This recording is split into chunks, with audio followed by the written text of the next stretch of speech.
I started this war in the 1960s, as I told you.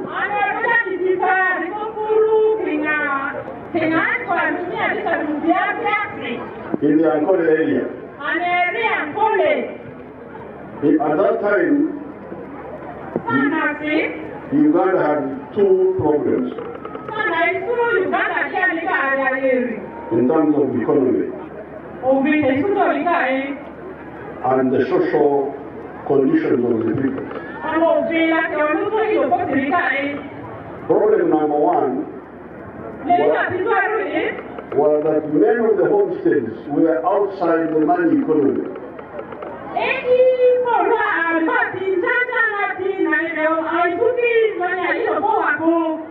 Like in Angola, Angola is a very rich area with a lot of water, very good soil. We had cows and banana plantations, but this was just for home consumption.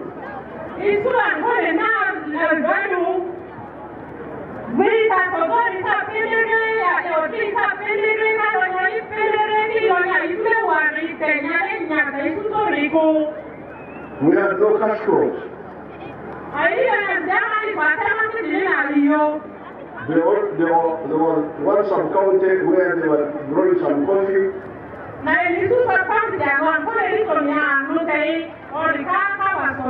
And another sub-county where they had introduced tea by 1958.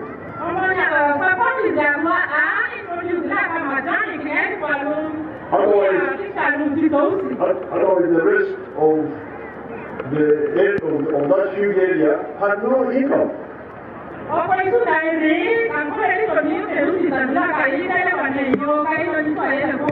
Coffee and tobacco, but there was no otita, I think they call it in Uganda, to find out whether that coffee or cotton was good for the country and also good for the families.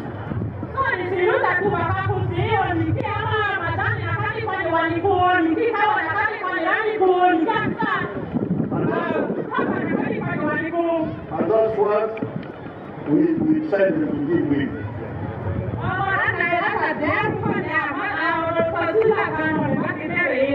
On the one hand, make sure everybody gets the money economy.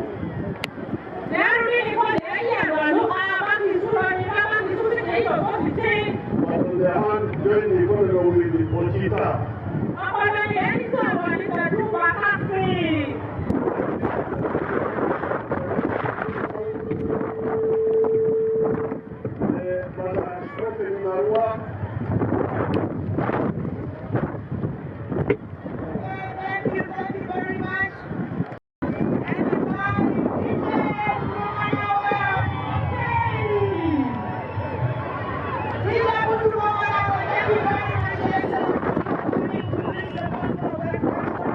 Because I spoke a lot about this issue.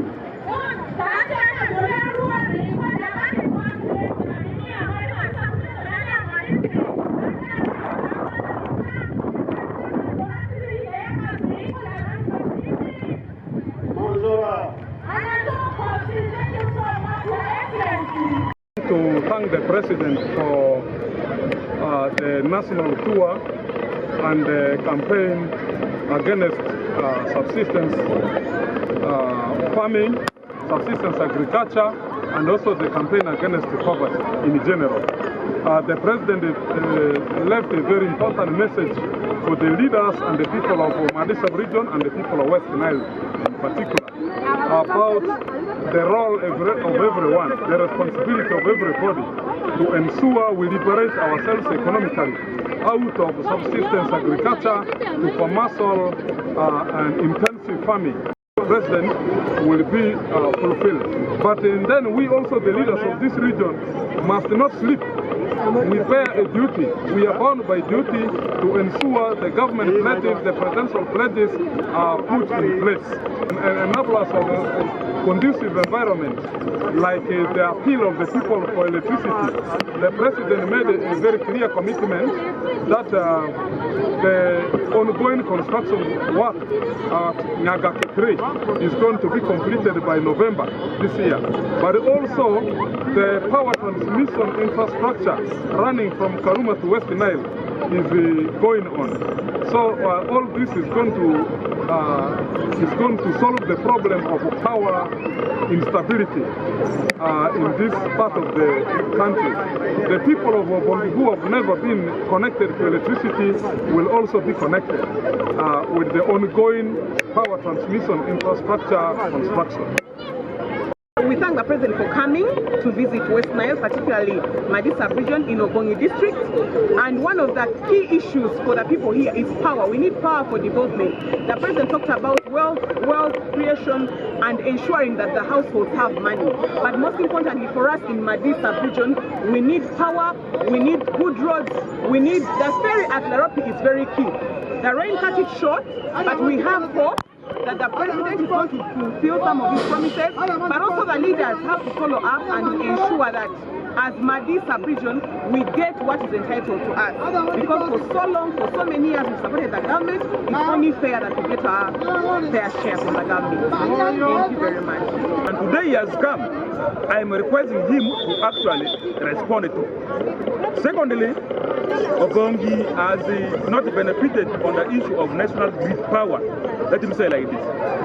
We have been yearning for this one to be done for the people of Obongi, because as people of Uganda, we are citizens of this country, we have been paying taxes to this government, and we are not benefiting other things that are supposed to be given for the people of Uganda. So my request, also my urging is that the issue of the power should also come to us. However, there are government programs that are given for the people, especially Emioga. Emioga has not been doing well for us in Obongi here. There is a lot of corruption on the issues of Emioga, Dr. Deep.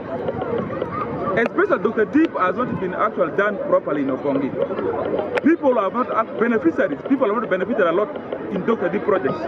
And this year, I am very sure by the end of this year, probably December, Dr. Deep is going to an end. And the Dr. Deep means people district that are hosting refugees.